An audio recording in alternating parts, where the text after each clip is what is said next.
Praise the Lord. I'm Andrew Singleton Jr., Senior Pastor of Victory Apostolic Church in Masterson, Illinois. And I am once again bringing you another episode of Faithing the Facts. And I'm really excited about this one because it involves the conversion of Saul of Tarsus. Saul of Tarsus is a tremendous example to all of us that God chooses us and we don't choose God.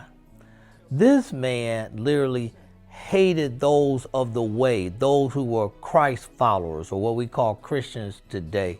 He thought that they were worshiping another God called Jesus. He was even putting people in jail for following Jesus. He was there when the godly Saint Stephen was stoned to death. So his mind is made up to do the work of Jehovah in putting Christ followers in prison or to death. But to show you God's sovereignty, while he is on his way to Damascus to get more letters of authority, to put him in jail, to kill him, note what occurs in Acts chapter 9, verse number 3. As he neared Damascus on his journey, suddenly a light from heaven flashed around him. He fell to the ground and heard a voice say to him, "Saul, Saul, why do you persecute me?" "Who are you, Lord?" Saul asked. "I am Jesus, whom you are persecuting," he replied. "Now get up and go into the city, and you will be told what you must do." From that moment on, this man's entire life was changed and went into another direction. He became the greatest of all the apostles and the writer of 13 New Testament books. This man who hated Jesus now understands that Jesus is Jehovah in the flesh and now dedicates his life after that supernatural experience on the road to Damascus.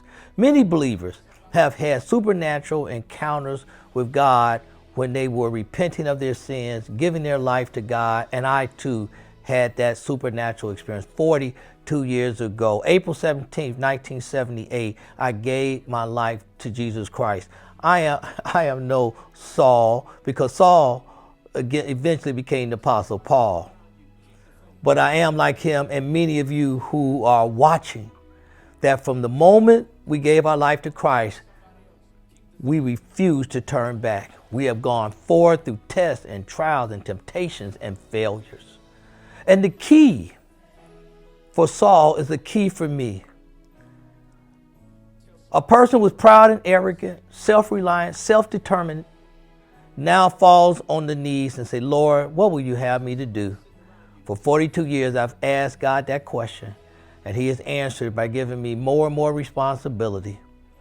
And I ask you, who are born again, filled with the Spirit, what is God asking you to do? Are you fulfilling the mission and purpose of the one who called you out of darkness and into his marvelous light?